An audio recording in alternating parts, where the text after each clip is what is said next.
Saludos cordiales y bienvenidos a una nueva emisión de Sin Filtros, Nada que Esconder.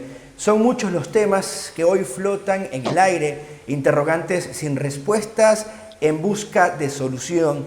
Y es que cuando termine la pandemia tenemos dos opciones, o volver a lo de antes o adaptarnos con nuevas ideas y métodos.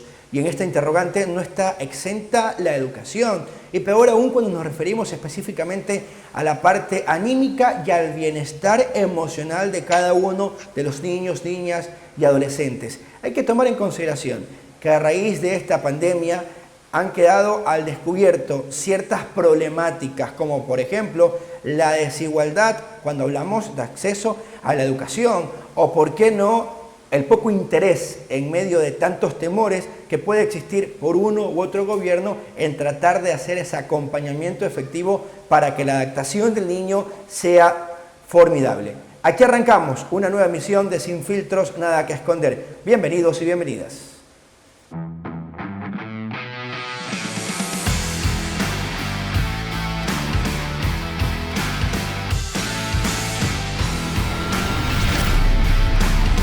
Sin Filtros llega a ustedes con el auspicio de... Con dientes grandes o muy pequeños, con frenos o con ventanitas, chuecos o un poco separados. Para las bocas reales llegó la nueva Polar Multibeneficios. 5 beneficios en una sola pasta con tecnología Power Fresh que te da una sensación de frescura prolongada y protege la boca de toda tu familia. Nueva Polar Multibeneficios, probada en bocas de verdad.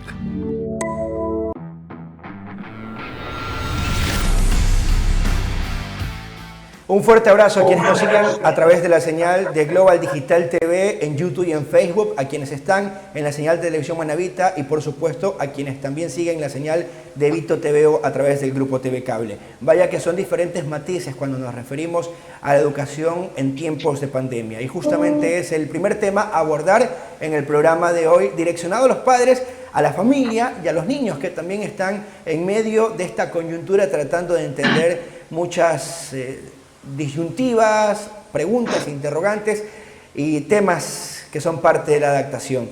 Hoy nuestros invitados son autorizados para analizar esta temática. Me acompaña desde Manta el doctor Luis Vélez de la Cruz. Él es un doctor en pedagogía, psicopedagogo, orientador vocacional y profesional, así como en el ámbito familiar, docente de carrera y actualmente es vicerrector de la Unidad Educativa Fiscal Emilio Bowen Rollero. Desde España, Córdoba, con nosotros aquí en Sin Filtros a través de la señal de Global Digital TV, el doctor Antonio Rodríguez Hidalgo. Él es profesor del Departamento de Psicología, director de la Cátedra de Cooperación al Desarrollo en la Universidad de Córdoba, España, responsable de línea de investigación psicoeducativa sobre bullying y discriminación y convivencia escolar y juvenil. Bienvenidos y gracias a ustedes por ser parte de Sin Filtros. Y precisamente empezamos a desarrollar esta temática.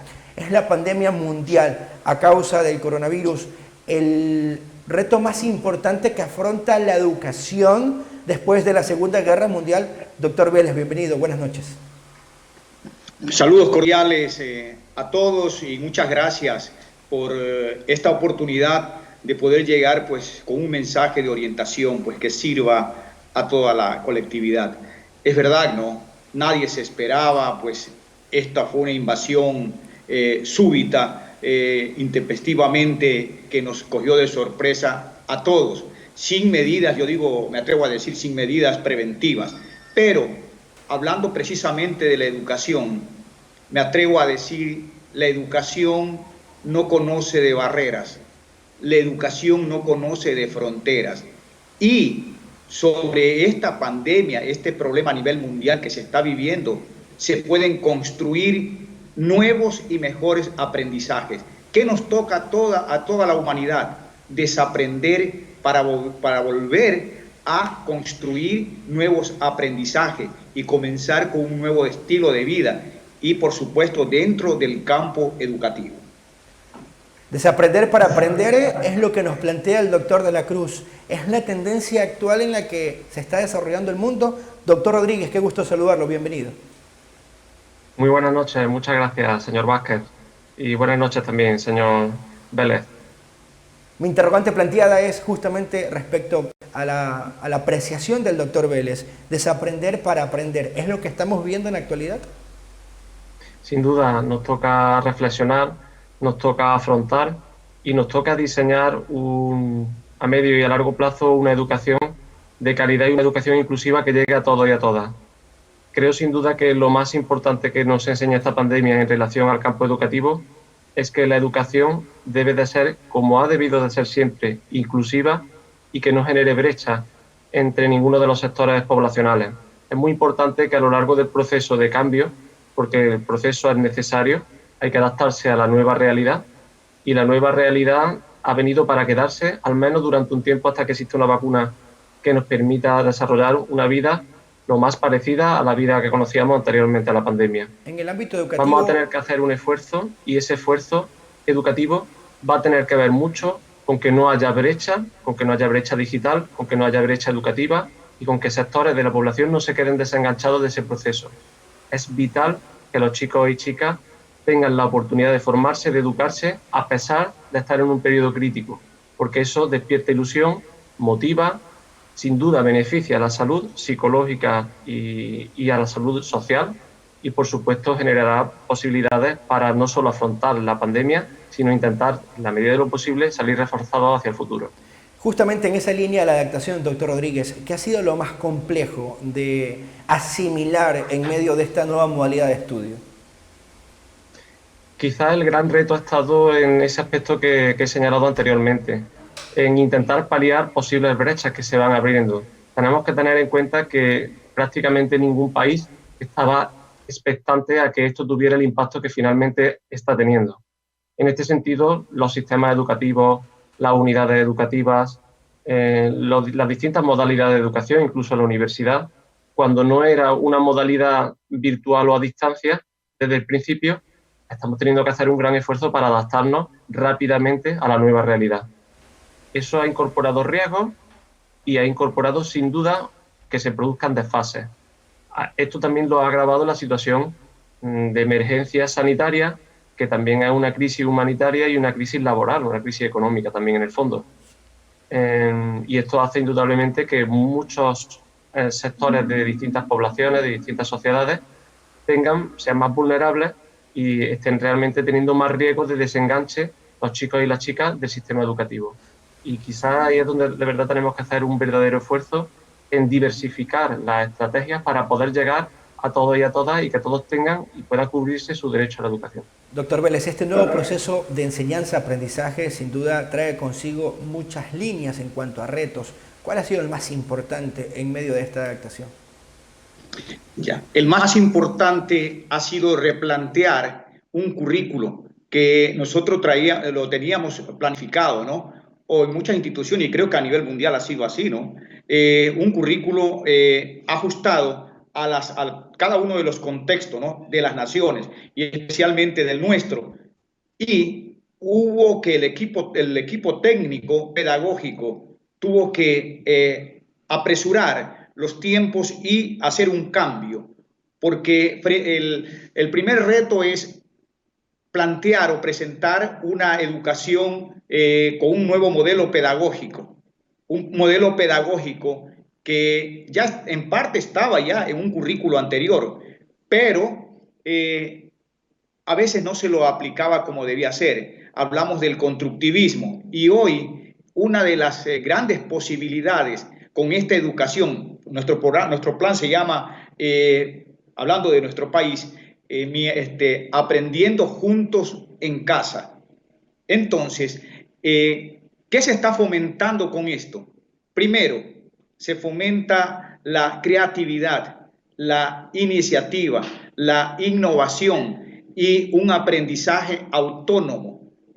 Entonces, eso es muy importante, que lo que está permitiendo esta situación, esta pandemia, esta emergencia sanitaria en la que estamos viviendo, llegar a las familias y está propiciando un vínculo psicoafectivo bastante sólido, que siempre debió ser, pero a haber circunstancias se vio alterado, ¿no? Entonces, la ambientación, yo diría, bueno, a veces hablamos de adaptación, pero la ambientación que se está logrando ha sido bastante progresiva. De allí que hemos tenido aunque muy corto, pero cierto tiempo prudencial para ir preparando, ya ambientando a la población estudiantil y a esos docentes de primera línea, como son los padres de familia, para que hagan un acompañamiento cercano en este proceso formativo, educativo, a sus hijas, a sus hijos. Justamente quiero que profundicemos en esa línea temática. ¿Qué tan importante es el rol del padre en esta nueva modalidad de enseñanza-aprendizaje y cómo ayudar, en el caso de los padres, a la adaptación para que sea más rápida por parte de los niños? Estamos ya viviendo la tercera semana, en el caso de Ecuador, del inicio del ciclo educativo en el régimen Costa y Galápagos, y muchos de los niños todavía no sienten esa empatía con la nueva modalidad. ¿Cómo acelerar ese proceso? Ya, bueno, estamos precisamente, como le decía, en ese ambiente, en esa etapa de ambientación. Y créame que a pesar de las brechas digitales que tienen mucho que ver con la situación socioeconómica de la familia, que no escapan pues, a nivel mundial, eso es en todos lados, pero de a poco se ha ido logrando una gran conectividad con los estudiantes, y aquí juegan papel importante los padres de familia, los tutores, los docentes, que con mucha prestancia y con buena actitud están llegando a las familias con este plan de aprendamos juntos en casa. El rol de los padres es el que siempre han desarrollado, pero ahora con mucha más necesidad, motivado por la circunstancia. El Ministerio de Educación acertadamente ha elaborado una guía pedagógica, una ficha pedagógica donde están todas las actividades por semana, y con una semana de anticipación se le envía al padre de familia para que haga el acompañamiento con sus hijos, y desde luego el acompañamiento también de los docentes. Claro está, hay que tomar muy en cuenta que este acompañamiento que los padres están ejerciendo, y que es un rol protagónico, el que los padres se empoderen de esto. Y aquí no entra el asunto que el padre tenga cierto nivel cultural, no. Se trata de actitud, porque podemos decir, el padre de familia que se interesa por lo que hace el hijo, siembra interés en los hijos. Y el interés genera interés y evita el cansancio, disemina la fatiga, en fin, tantas cosas. Y se van creando... Bajo esta temática, doctor Rodríguez, bajo esta temática también sucede en España, es la misma forma de acompañar al estudiante, y hasta qué punto el padre es indispensable en esta fase de adaptación. A esto les puedo compartir que en España llevamos un poquito de más tiempo sumergidos en la pandemia en el sentido educativo. Y me refiero a que, si yo no tengo mal entendido, conozco bastante bien la realidad ecuatoriana, tengo fuertes lazos de amistad y laborales en relación a la investigación en el campo educativo. Se ha iniciado más tarde la actividad educativa porque ha coincidido quizás en la parte más complicada de esta pandemia hasta ahora, con un periodo vacacional. Eso ha hecho que en Ecuador tengáis al menos la oportunidad de conocer, de ver lo que se estaba desarrollando en otros países, y salvando las distancias no solo geográficas, sino contextuales, tener posibilidades de ver distintos modelos internacionales y de intentar también dar la mejor respuesta a vuestra realidad en relación al contexto. Yo sí os comentaría que en España el trabajo ha sido complicado porque desde el momento en el que saltó la gran alarma, se cortaron las clases presenciales, los chicos y chicas ya dejaron de ir a los centros educativos, y desde los centros educativos no se ha dejado de trabajar en contacto con la familia. La vía fundamental a través de la cual se ha trabajado ha sido una vía telemática, ha sido fundamentalmente a través de Internet, pero eso indudablemente ha generado desajustes, porque el modelo no estaba preparado, no tenía la tecnología y la formación incluso para muchos docentes para trabajar y desempeñar su labor educativa a través de esas plataformas, e incluso los chicos y chicas tenían dificultades de acceso en muchos casos, bien por falta de terminales informáticos apropiados, bien por falta de internet con buena cobertura y con suficiente ancho de banda y distintas cuestiones. La clave del avance en estos meses ha estado sin duda en la gran capacidad de implicación que han tenido los centros educativos y el conocimiento profundo que de cada unidad educativa se tenía de su contexto y de su comunidad. Eso ha hecho que se diversifiquen las formas de dar respuesta a las necesidades educativas en función de los contextos. Y se han desarrollado a gran escala muchas actividades mediadas a través de Internet, pero también se han desarrollado otras actividades que tienen tanto valor o más, porque han posibilitado que chicos y chicas no se desconecten y que sigan muy implicados en el proyecto educativo. Me refiero fundamentalmente a modalidades en las cuales se han utilizado medios como, por ejemplo, voluntariado implicado por parte de la Universidad de Córdoba, estudiantes, en este caso de educación infantil, de educación primaria o de educador social, que a partir de su participación voluntaria han hecho de mediadores entre los centros educativos y los docentes y las familias. En algunas ocasiones, incluso yendo presencialmente a facilitar materiales impresos a los propios alumnos, poniendo en contacto esos contextos de difícil comunicación con la escuela y vinculándolos mucho más fuertemente. Se han hecho actividades y proyectos relacionados como, por ejemplo, retomar cosas que quizás ya estaban casi olvidadas por las nuevas tecnologías de la información y la comunicación, pero se ha vuelto a amar la radio, en el sentido de que se ha vuelto a utilizar la radio como medio para llegar a entornos cercanos de un centro educativo. Se ha constituido una emisora dentro de la unidad educativa y a partir de ahí se ha dado clase y los alumnos con su terminal de radio han podido seguir las explicaciones de su profesor, llamar por teléfono y preguntarle dudas y resolverlas incluso en directo. Estamos reinventando la educación, reinventando los medios, y lo más importante es que tengamos un plan que permita dar respuestas desiguales a circunstancias desiguales y sobre todo que el fondo y la finalidad sea que nadie se quede atrás. Es muy importante que nadie se quede atrás. Doctor Rodríguez, cuando ese las plan personas dependerá... sienten que se quedan atrás, se corren muchos riesgos y se resquebrajan muchos de los pilares que en definitiva son los que cohesionan nuestra sociedad. Ese plan al que se refiere usted dependerá mucho de cada estado, de cómo lo manejen en el interior de cada unidad educativa o de la adaptación que pueda tener la familia a este nuevo proceso educativo, porque ambos han coincidido en los efectos directos causados la pandemia en el ámbito educativo, que tienen mucha relación a los económicos, y es que las cifras de la UNESCO nos hablan claramente que el 100% de los alumnos en el mundo, al menos la mitad, hablamos de 826 millones, no tienen acceso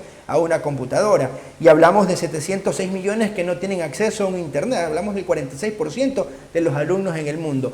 Desde el ámbito psicológico, desde el ámbito emocional, ¿cómo precisamente trabajar para reducir ese impacto del difícil acceso a la educación en estos tiempos de pandemia?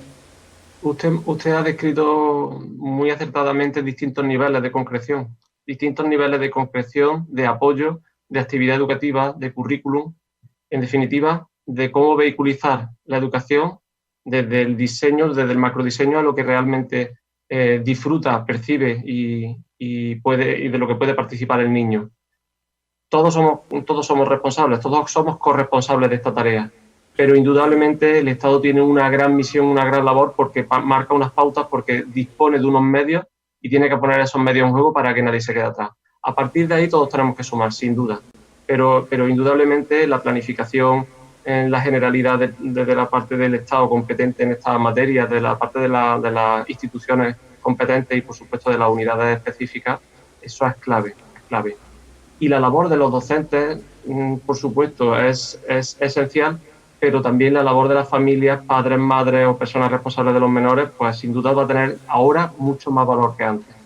En definitiva, todos tenemos que poner mucho de nuestra parte, reinventarnos, adaptarnos a la nueva situación y entender que es un bien escaso la educación y que es un bien a cuidar, porque gran parte de la salud y de la prosperidad depende mucho de que nuestros chicos y chicas se sientan incluidos en el sistema educativo. Doctor Vélez, acá ha sido notable la desigualdad al acceso a la educación, principalmente en las zonas rurales.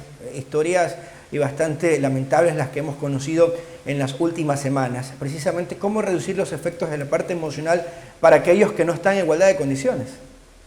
Sí, es una realidad esto de que las desigualdades, pero ventajosamente me atrevo a decir que el Estado ecuatoriano ha tomado en consideración todos estos aspectos, porque podemos decir es que en una gran parte de la población, al menos de la zona rural, no tiene acceso a Internet, pero toda la propuesta, el plan Aprendamos Junto en Casa, parte desde la conectividad de Internet hasta la última parte, que es la visita para entregar los material físico de trabajo, de tal manera que ningún estudiante, por muy apartado que viva de la zona urbana, de los centros poblados, se quede sin este trabajo, ¿no? Entonces, todo eso está tomado en consideración. Es más, le comparto una experiencia a nivel local de Manta, ¿no? De un colegio, precisamente en el cual laboro, porque es el punto de referencia considerando los demás colegios fiscales donde hemos tenido reunión de trabajo con nuestra asesora pedagógica, y el denominador común ha sido el siguiente. El 1 de junio comenzamos la semana de acompañamiento, de ambientación, de preparar a la población estudiantil, de preparar a los padres de familia, a los docentes, para el próximo lunes 15 comenzar la tercera semana, que ya el gobierno, el Ministerio de Educación nos ha enviado pues la planificación. Entonces, comenzamos el 1 de junio en porcentaje porque tuvimos la precaución de ir tomando la conectividad, si lo hacía mediante la página oficial que es Microsoft Teams, si es por medio de WhatsApp o llamadas, en fin. Hemos llevado una estadística y créame, yo esperaba que el 1 de junio arrancásemos, considerando que nuestra población es socioeconómica bastante baja, donde queda ubicada la institución educativa en mención, en la unidad educativa Emilio Boven Rollero. Y arrancamos, mire, con un 60% de conectividad el 1 de junio. El 5 de junio cerramos la semana con el 92% de conectividad. Y ayer, que terminamos ya las 2 semanas de acompañamiento, de ambientación, estamos por el 95-96% de conectividad. Y la mayoría ya lo está haciendo por la página oficial, que es TIM, una página muy buena que presta todos los servicios a la colectividad. Pero no obligatoriamente todos tienen que conectarse por ese medio. Hay otros medios. Es más, se ha dado, aquí entra mucho la actitud, lo que dijo el compañero, el doctor Rodríguez hace poco, ¿no? El empoderamiento, ¿ya? La corresponsabilidad de todos los involucrados. El Estado cumple con su parte, ¿ya? Y las instituciones educativas, con su cuerpo docente, con la que le corresponde, los padres de familia y la población estudiantil, pues dejándose ayudar. Entonces yo creo que... Referirnos también al síndrome inflamatorio multisistémico, que es el otro tema que abordaremos hoy en el programa Sin Filtros. Rápidamente, me quedan 2 temáticas que quiero abordar con usted, pero seamos con ustedes y sean un poco más concretos para poder desarrollarlas. Está empezando el desconfinamiento. La mayoría de los padres han regresado al trabajo presencial, es decir, ya no van a estar en ese acompañamiento de las clases virtuales. ¿Cómo mermar el impacto, doctor Rodríguez? Sin duda es un reto, es uno de los retos más grandes al que nos enfrentamos en esta fase. En España ya hemos empezado el desconfinamiento hace un poquito de más tiempo, estamos ya en la tercera fase. Si no recuerdo mal, en Ecuador se hace de acuerdo con un código que tiene que ver con los colores del semáforo.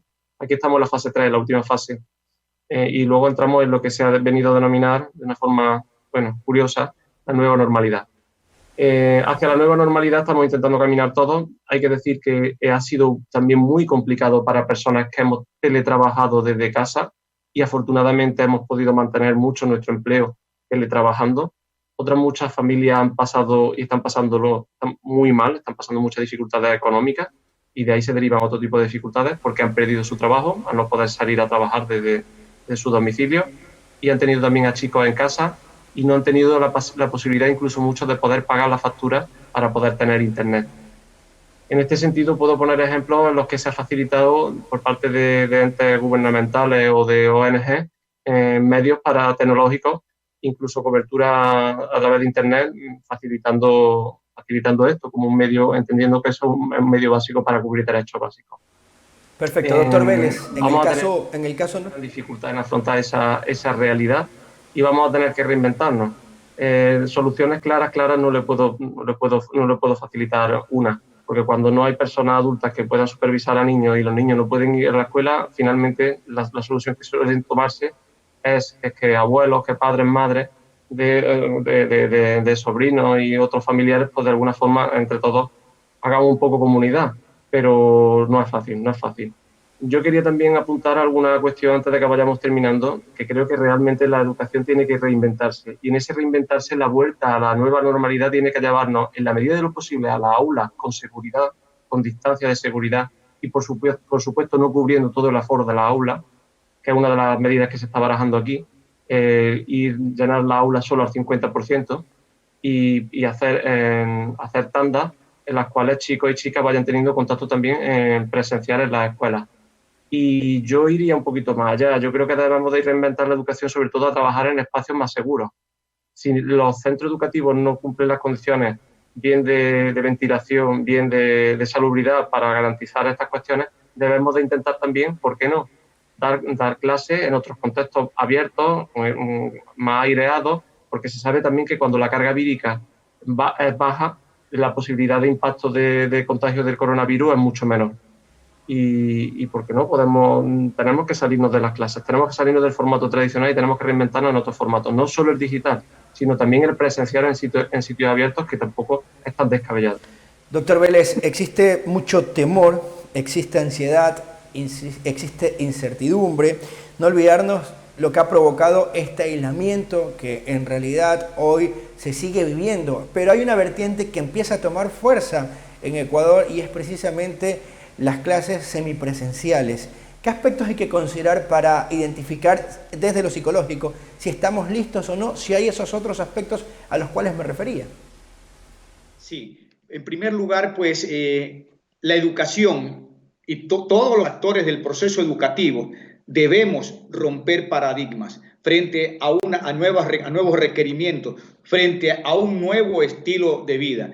En cuanto a esto de la educación semipresencial, los pasos que deben irse dando, en algún momento hay que comenzar, pero esto tiene que ser bien planificado, bien organizado, donde de por medio, en primer lugar, los ambientes educativos estén en óptimas condiciones y se brinden todas las garantías que vayan a precautelar la integridad de las niñas, de los niños, de los jóvenes, de los adolescentes. En cuanto a los niños, a las niñas, a toda la población estudiantil de nuestro medio, ellos están ávidos, lo hemos podido comprobar mediante la conectividad. Claro que para ellos es un distractor, es muy bonito, es recreativo a veces, el hecho de estar con las herramientas tecnológicas, los que tienen acceso, pero ellos quieren regresar a los centros educativos, ya que hay una gran diferencia entre esta modalidad que tenemos ahora, motivado por las circunstancias, y el compartir esa relación social entre estudiantes. Lo que sí, antes de llegar a esta modalidad semipresencial, como usted acaba de mencionar, se debe preparar no solamente los ambientes, sino también preparar a las niñas, a los niños y a toda la población estudiantil. ¿Por qué razón? El hecho de haber estado tanto tiempo en confinamiento, en este encierro forzoso, mantiene acumulado un conjunto de sentimientos, de sensaciones, es como represado, con válvulas de escape que han tenido muy pocas válvulas de escape, porque el escenario intrafamiliar lo han tenido que convertir en muchas facetas, para muchas actividades, pero siempre en el mismo círculo. Entonces, ellos están con esa mentalidad de ir a sus centros educativos y al momento de que lo hagan, principalmente los niños de inicial 1, 2, de primero de básica, de elemental, de nivel medio, hasta 11 años más o menos de edad, no están midiendo el peligro. Ellos lo que quieren es asociarse, vincularse, compartir con sus compañeros, porque son inquietos. Ahí cojo una frase de Juan Montalvo que escribió en el alfabeto de los niños, ¿no?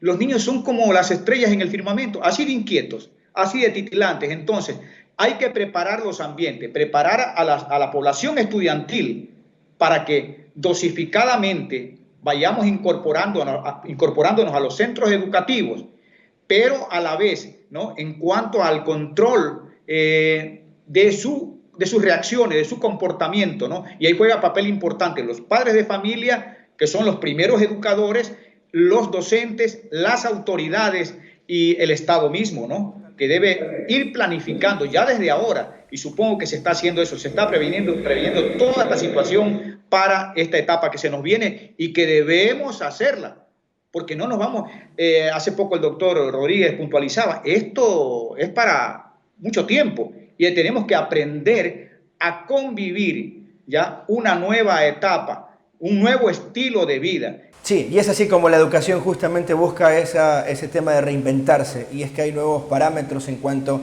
a qué debe cambiar en el tema del modelo educativo actual y hacia dónde debe enfocarse. Doctor Vélez, doctor Rodríguez, muy gentiles, era oportuno recoger sus criterios en medio de esta importante temática a nuestros invitados hoy para analizar justamente la educación en tiempos de pandemia. Cordiales saludos para ustedes. Muchas gracias, igualmente. Muy agradecido de mi parte.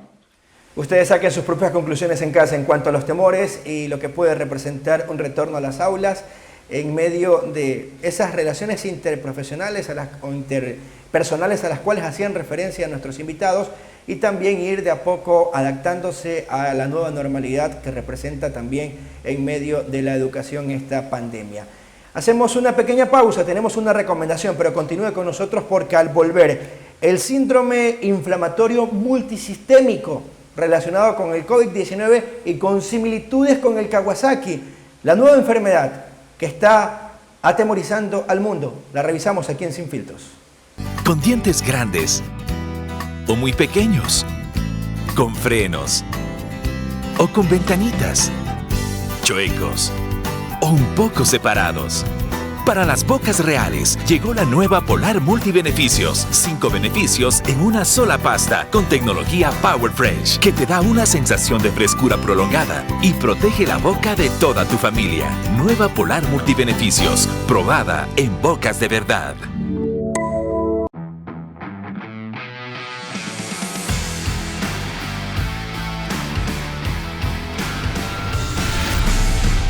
Gracias por seguir en sintonía de Sin Filtros, nada que esconder. Recuerden suscribirse a nuestro canal de YouTube y dar like en nuestra página oficial de Facebook.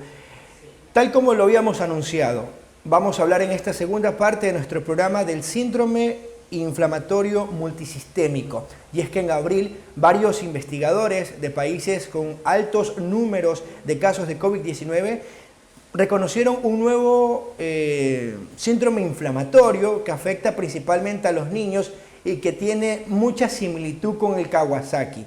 ¿De qué se trata? Vamos a conocer las implicaciones en el área médica con expertas en este tema y en otros relacionados a los niños, niñas y adolescentes.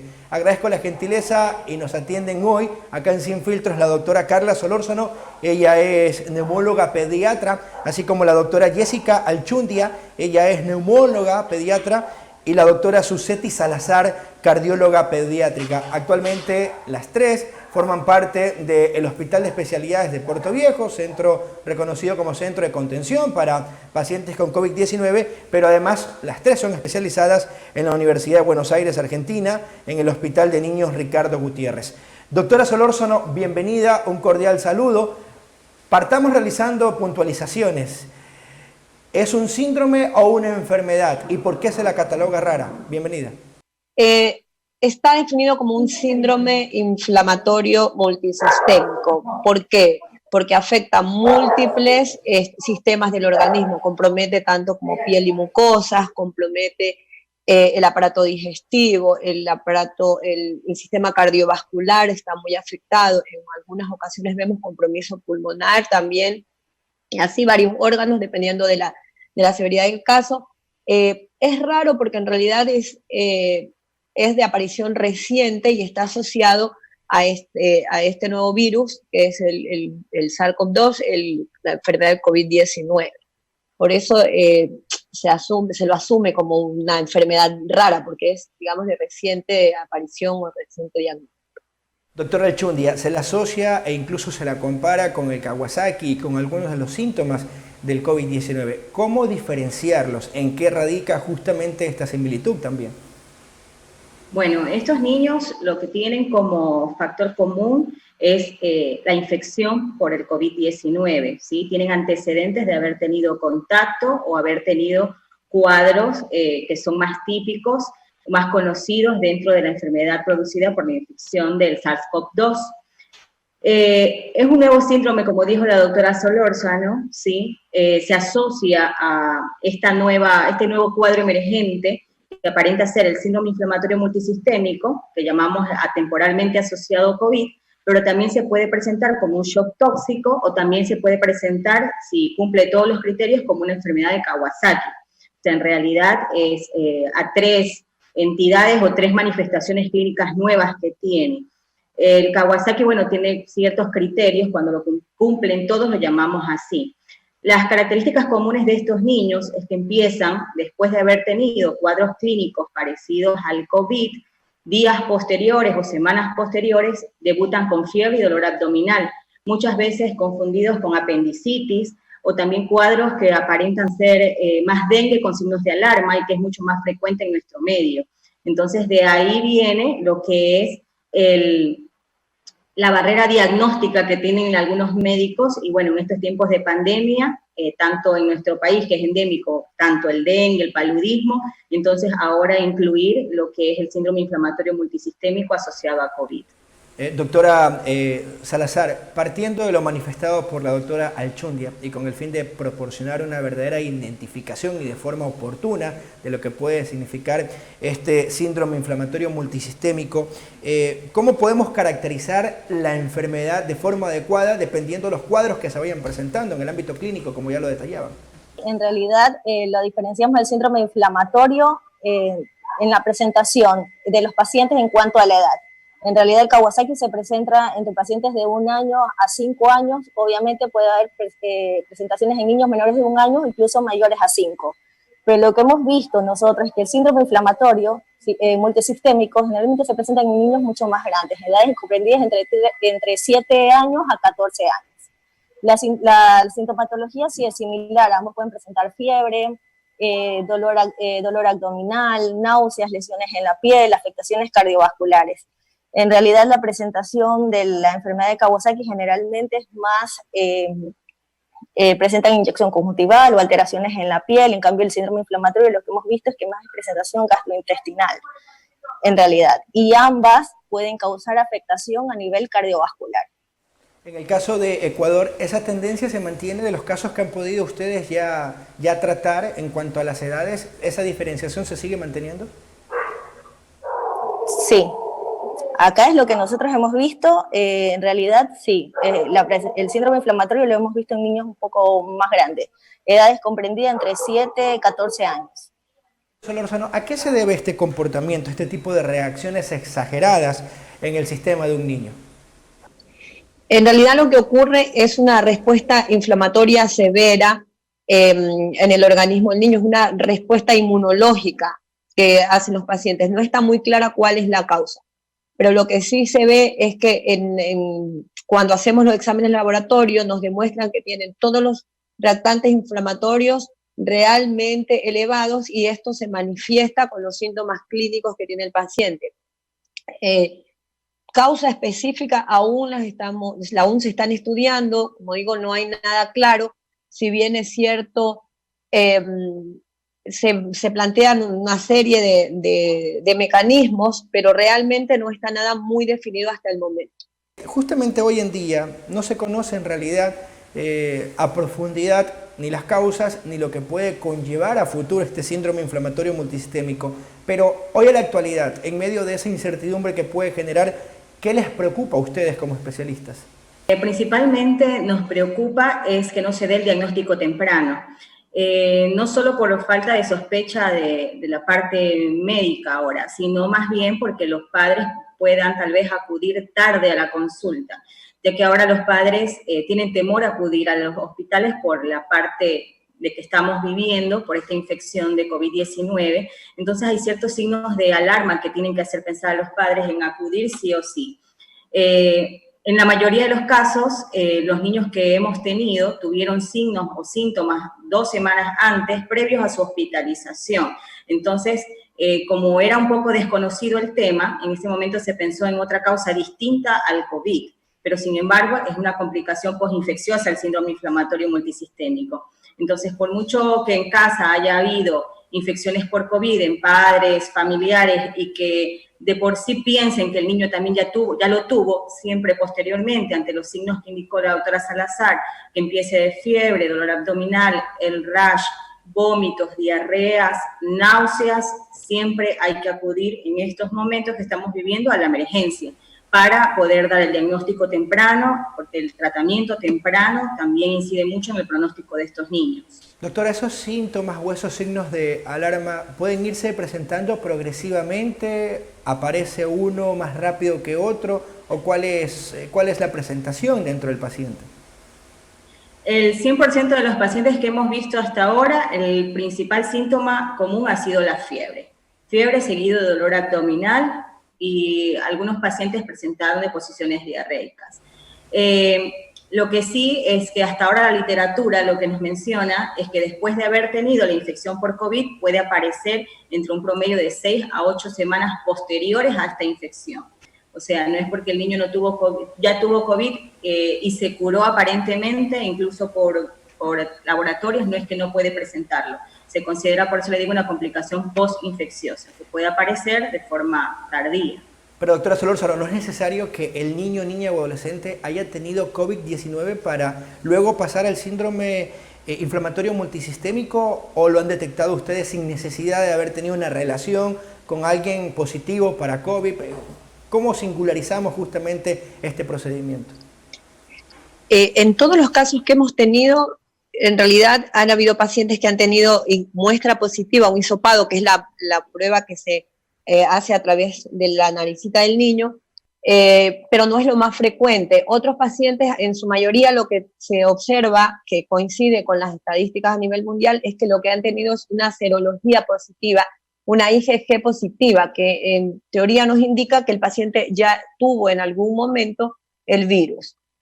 En otros han tenido todos los resultados negativos, pero tenemos algún nexo, algún familiar, o viven en una zona donde ha habido un alto número de casos, con la clínica e imágenes tomográficas que nos muestran unos signos característicos de COVID, entonces se los asume como tal, a pesar de tener pruebas negativas. Pero en realidad la mayoría ha existido por lo menos una IgG positiva que nos habla de que el niño en algún momento anterior tuvo la enfermedad. Doctora Salazar, profundizo tal vez un poco más en su especialidad. ¿Son un segmento especial aquellos pacientes, aquellos niños que desarrollan un shock o alguna insuficiencia cardíaca? A ver, por la experiencia que hemos tenido actualmente, que tengan insuficiencia cardíaca, que se hayan presentado como tal, no hemos tenido. En realidad que hay otras afectaciones del corazón, sí, pacientes que nos puedan dilatar por ahí un poco el corazón, tener líquido alrededor del corazón o causar unas insuficiencias de las valvulitas del corazón, sí, pero que netamente se presente como una insuficiencia cardíaca no la hemos tenido. Que posterior a la administración de la medicación mejoran, sí, inmediatamente a las 48 horas vemos los cambios que hay tanto en el ecocardiograma como en el electrocardiograma y clínicamente del paciente, ¿no? Perfecto. Quiero recoger el criterio de las tres invitadas en la jornada de hoy de Sin Filtros bajo la misma temática. ¿Qué tanta probabilidad existe para considerar que la aparición de una nueva condición inflamatoria durante la pandemia sea una mera coincidencia? Empiezo por su respuesta, doctora Solórzano. En realidad, decir es una mera coincidencia. La verdad es que lo que nos llama la atención es que es la aparición reciente de tantos casos, porque no es un síndrome que anteriormente lo veíamos con tanta frecuencia como en la actualidad. Y toda esa coincidencia de que todos los pacientes o la mayoría tienen alguna serología positiva, un PCR positivo, y un nexo epidemiológico. Además de esto, se descartan todas las otras posibles causas, porque se estudia, se descarta dengue, se descarta enfermedades bacterianas causadas por estafilococos o estreptococos, que son frecuentes también, y al dar todo negativo, la verdad es que todo confluye y concluye en lo mismo, es un síndrome inflamatorio hasta ahora que se asocia al COVID-19. Doctora Alchundia, su respuesta, por favor, ¿cuál es su criterio en torno a la temática planteada?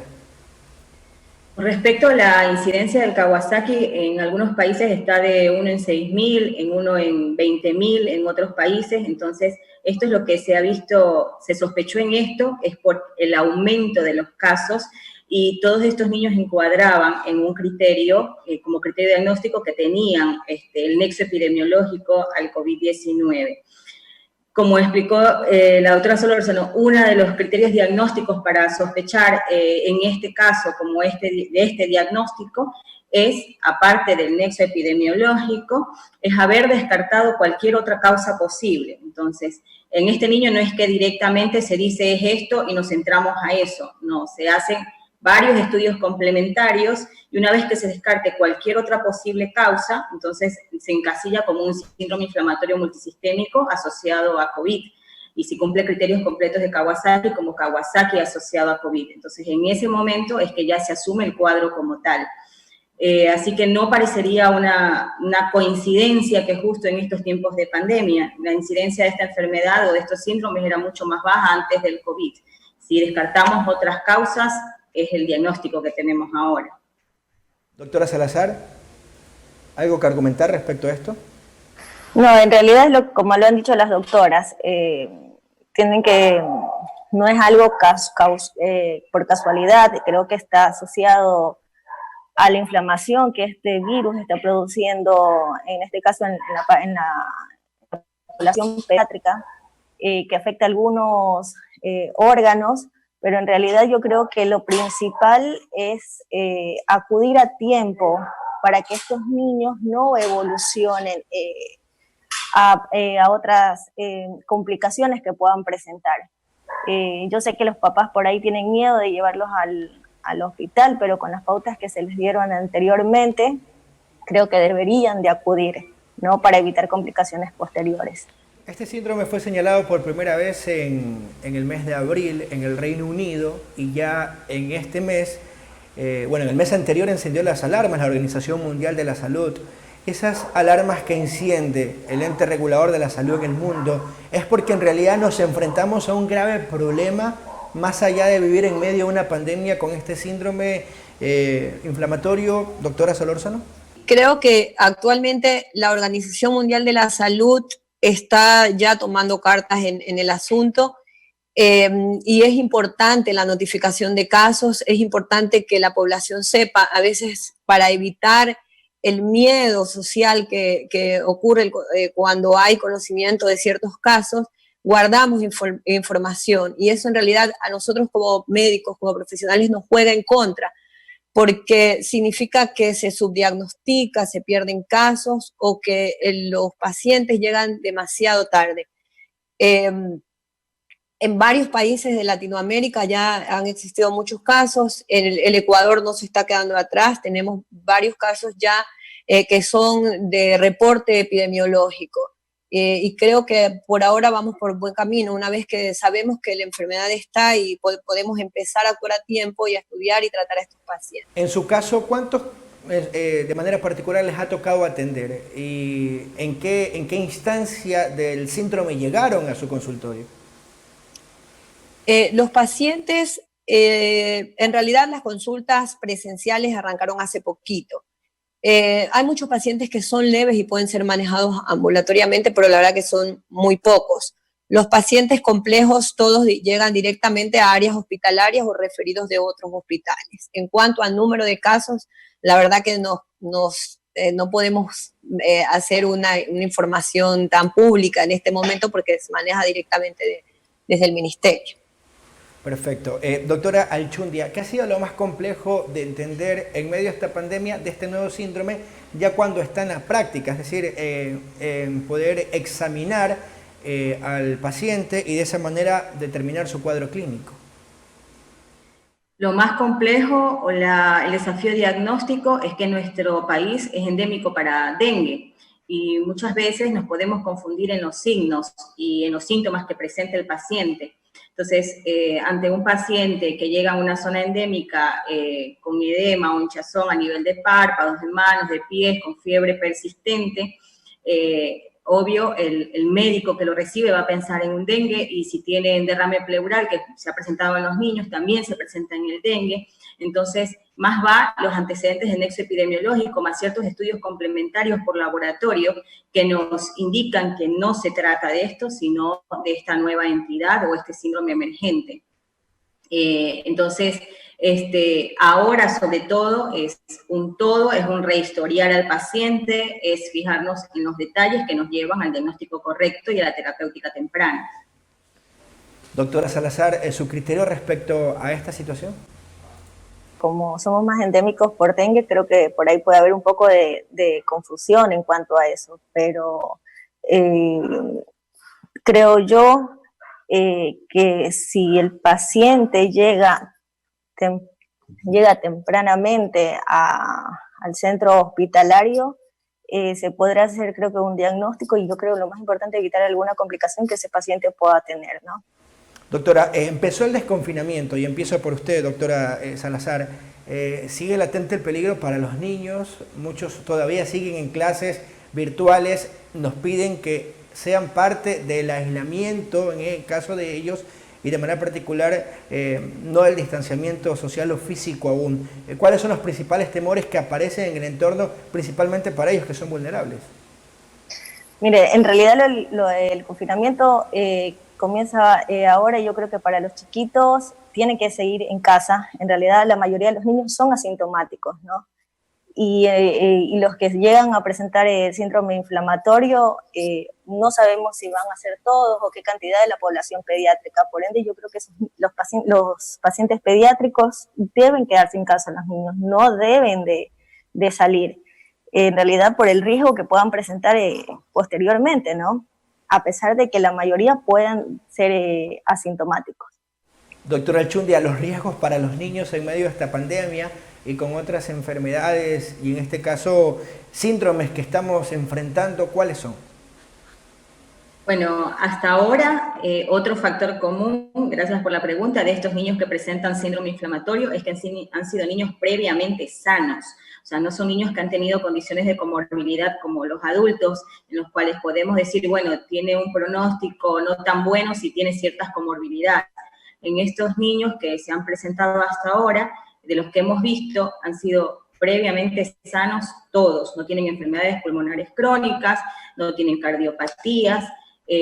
Un niño previamente sano que se infectó hace algunas semanas de COVID, que pensaron que todo había pasado y ahora se establece este cuadro inflamatorio.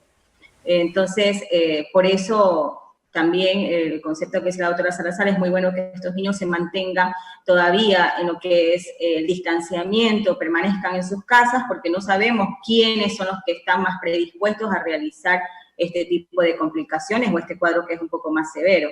Si bien los niños que se infectan por COVID y que hacen formas severas son pocos, los que nos han llegado hasta ahora, lo que hemos visto, han sido con enfermedad severa. No hemos tenido casos tan fáciles que decimos, bueno, los mandamos a casa. Han sido pacientes que son más o menos severos. Entonces, por eso lo ideal es que se sigan manteniendo en casa. Perfecto. Tengo una importante recomendación antes de concluir el programa y la revisamos enseguida aquí en Sin Filtros. Para probar la nueva Polar Multibeneficios, le pedimos a un grupo de personas como tú que la usara por 5 días. La verdad, me fue súper bien. La boca se siente más limpia, fresca, como si estuviera todo el día comiendo una menta. Me cepillé esta mañana y todavía siento frescura en la boca. Lo que más me gustó, el sabor. Sí, definitivamente la recomiendo. Cámbiate tú también a la nueva Polar Multibeneficios, con tecnología Power Fresh, que te da una sensación de frescura prolongada, probada en bocas de verdad.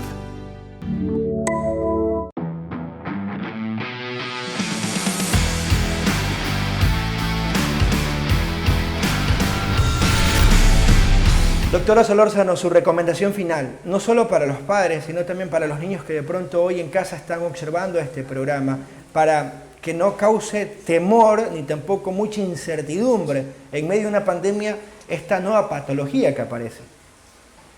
Es importante no tener miedo, sino aprender a cuidarnos. Seguimos haciendo hincapié en el evitar que los niños acudan a lugares concurridos, a parques, a cumpleaños, a centros comerciales. El niño, si bien, como dijo la doctora Alchundia y la doctora Salazar, normalmente es un paciente asintomático, pero que puede transmitir la enfermedad. Además, el hecho de que no sabemos qué va a pasar después de unas semanas.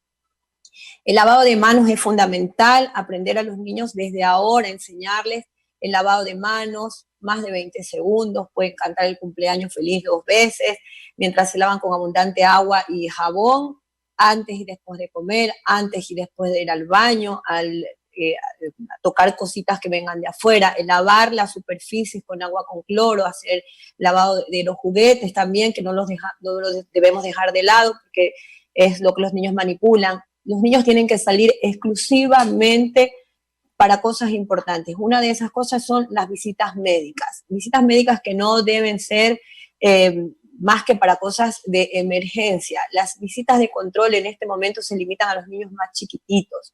Cuando los niños salgan, la indicación de la mascarilla es para niños de más de 2 años, siempre y cuando la toleren, porque a veces los niños se están tocando su carita, tocando la mascarilla, y eso se convierte más en un riesgo que en un beneficio. Es muy importante también el hecho de que hay que mantener la vacunación. No se ha suspendido durante toda la pandemia la vacunación en los niños menores de 1 año. Y básicamente creo que estas son las principales recomendaciones. Aprender a educarnos, el hecho de que no empiece el desconfinamiento y podamos tener un poco más de libertad no significa que nos tenemos que descuidar. Las fiestas, las reuniones sociales quedarán para algún otro momento. Si bien ha bajado el número de casos, todavía existen casos graves y los casos en niños recién están repuntando. Doctora Alchundia, precisamente sobre esta temática, cómo evitar la propagación, ya hablamos del COVID-19, esta vez del síndrome inflamatorio multisistémico, que es a lo que estamos ahora tal vez exponiendo a los más pequeños de casa. Bueno, las medidas generales en sí ya las comentó la doctora Solórzano, evitar que los niños vayan a lugares concurridos, evitar las visitas, que el niño permanezca en casa, enseñar el lavado frecuente de manos, la higiene respiratoria, toser con el codo en flexión, evitar que los niños se acerquen a personas, qué sé yo, si la mamá tiene que salir sí o sí por algún trámite y tiene que llevar a su hijo, evitar también que este niño tenga contacto con otras personas, porque en épocas de pandemia todos en realidad somos sospechosos. Si no sabemos cuál de estos niños es el que va a tener probabilidades de tener un síndrome inflamatorio sistémico, que es el que está repuntando ahora, lo ideal es mantener aislamiento en casa. Otra pregunta frecuente que también nos hacen los pacientes, sobre todo pacientes asmáticos que vemos que están controlados, no es necesario que los lleves a la consulta ahora si el paciente está sin síntomas, pero sí mantener el tratamiento preventivo, no retirarlo por completo, ¿no? Porque en 3 meses tenía que verme la doctora y entonces ahora le suspendo el tratamiento. Ahora la indicación es no suspender el tratamiento preventivo. Si está con control de síntomas, pues con mayor razón permanecer ahora con el tratamiento.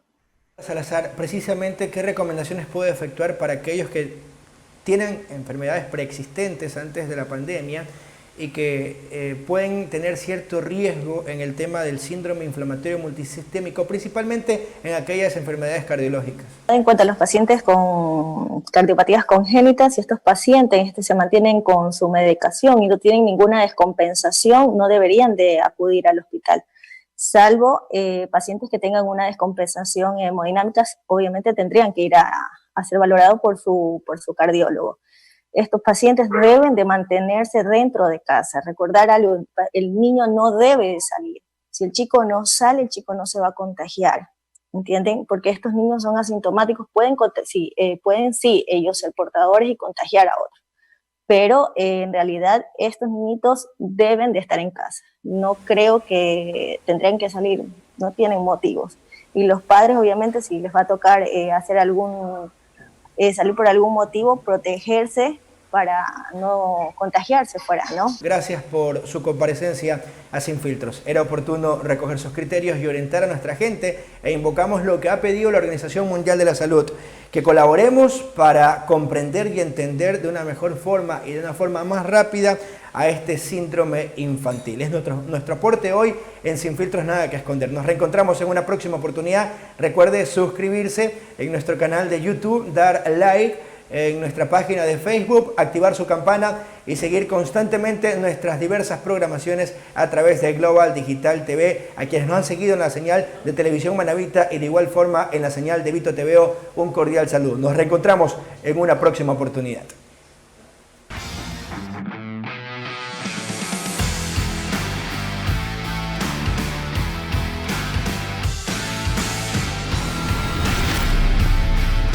Sin Filtros llegó a ustedes con el auspicio de...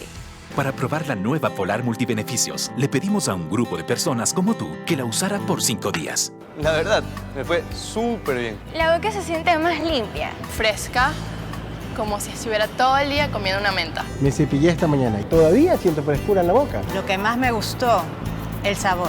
Sí, definitivamente la recomiendo. Cámbiate tú también a la nueva Polar Multibeneficios con tecnología Power Fresh que te da una sensación de frescura prolongada, probada en bocas de verdad.